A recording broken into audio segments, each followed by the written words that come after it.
राधे राधे दोस्तों, मैं आचार्य पंडित Gangadhar Shastri YouTube channel ज्योतिष गंगा में आपका स्वागत करता हूं। दोस्तों, आज मैं आपको बताऊंगा वट सावित्री व्रत के विषय में।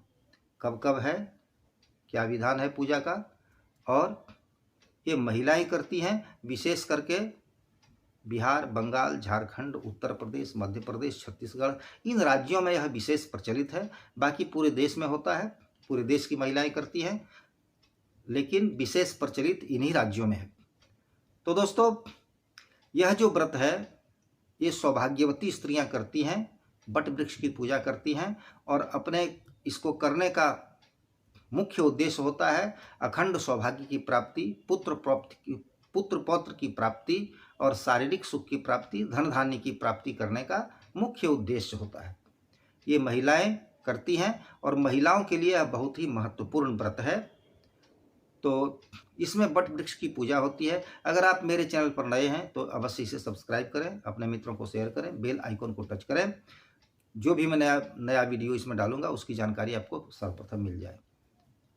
तो जानते हैं, यह जो व्रत है यह 3 दिनों का व्रत होता है। तो इस वर्ष दिनांक 17/5/2023 से शुरू होकर 19/5/2023 को अंतिम दिन होगा, इसकी समाप्ति होगी। दोस्तों, इसमें करना क्या है, इसमें वट वृक्ष की पूजा होती है। बड़ जो है, वट वृक्ष जो है वह शंकर के समान है, और पीपल जो है वह विष्णु के समान है, और पाकर का वृक्ष जो होता है वह ब्रह्मा के समान होते हैं, ब्रह्मा होते हैं। तो वट हो गए शंकर, पीपल हो गए विष्णु, और पाकर हैं ब्रह्मा। यही त्रिदेवों का 3 वृक्षों में वास होता है। तो वट वृक्ष की पूजा इसमें की जाती है। तो करना किस तरह है उसकी जानकारी मैं आपको देता हूं। सर्वप्रथम कि महिलाएं दिनांक 17/5/2023 को प्रातःकाल स्नान करके बिना कुछ खाए पिए वट वृक्ष के पास जाएं, और वहां जाकर वट वृक्ष के जड़ में जल डालें। जल डालकर वट वृक्ष की 5 प्रदक्षिणा करें, और वट वृक्ष में सिंदूर चढ़ाएं, रोली चढ़ाएं, चावल चढ़ाएं। इन सब चीज़ों को चढ़ाकर कुछ अगर प्रसाद वगैरह ले गए हों तो वे चढ़ाएं। प्रसाद मुख्य रूप से इसमें इधर आप चढ़ा सकते हैं, जो कि चाहे बतासा हो, चाहे तो आप चना को फुलाकर उसमें गुड़ मिलाकर और चढ़ा सकते हैं। तो प्रसाद चढ़ाएं और धूप जलाएं, अगरबत्ती न जलाएं। अगरबत्ती में बांस होता है, इसलिए अगरबत्ती हमारे सनातन धर्म में जलाने के लिए मना करता है, नहीं जलाना चाहिए। बांस मतलब वंश, इसलिए अगरबत्ती नहीं जलाएं, धूप जलाएं। अभी बहुत प्रकार के अच्छे अच्छे धूप बाजार में आए हुए हैं, मिलते हैं।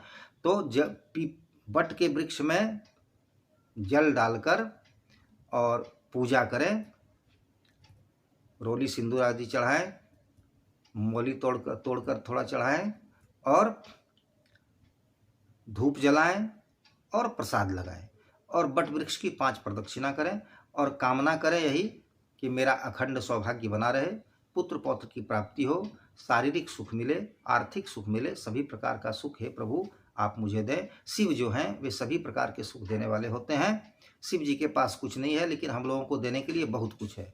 लोगों को देने के लिए उनके पास सब कुछ है, उनसे ज़्यादा कोई नहीं दे सकता।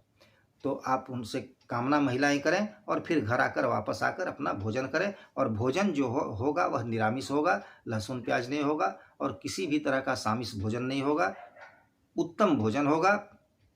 और उसमें आप 3 दिन तक बैगन नहीं खाएं, कोहड़ा नहीं खाएं, ये सब चीज़ नहीं खाएं, लहसुन प्याज नहीं खाएं, ये सब चीज़ आपको नहीं खाना है। वहाँ से आकर घर में अपना सात्विक भोजन करें, और फिर दूसरे दिन दिनांक 18/5/2023 दिन गुरुवार को फिर इसी तरह प्रातःकाल स्नान करके, खाली पेट स्नान करके, और वट वृक्ष के पास जाएं, और उसी तरह फिर आप उसकी पूजा करें, जैसे पहला दिन किए हैं उसी तरह करें, और फिर घर आकर सात्विक भोजन करें।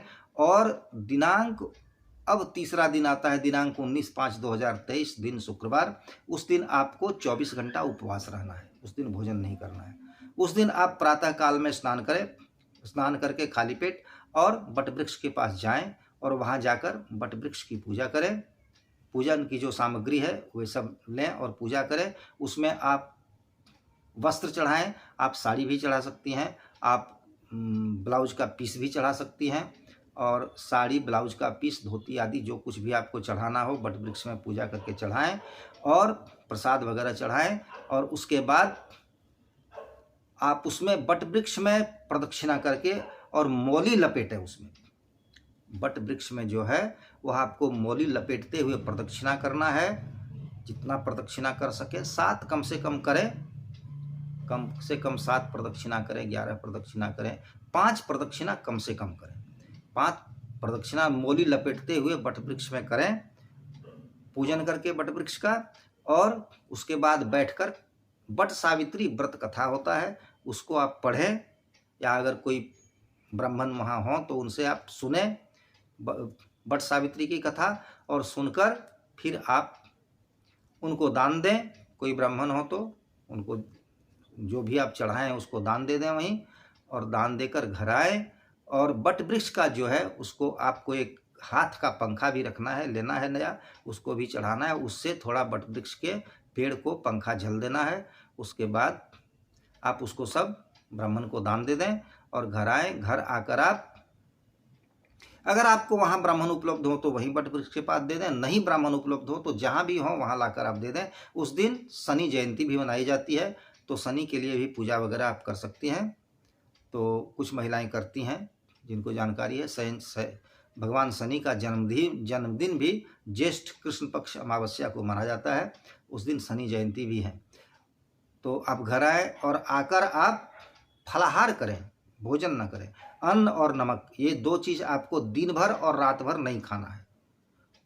गर्मी का दिन है इसलिए जल आप जितना पी सकती हैं पिएं, और फलाहार करें। फलाहार में दूध हो, फल हो, पेड़ा हो, जो भी हो, ड्राई फ्रूट हो, जो कुछ भी आपको लेना हो लें, लेकिन अन्न और नमक नहीं खाएं।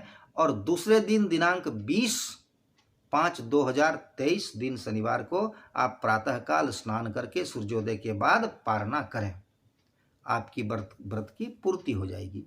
इसी तरह आपको यह व्रत करना है।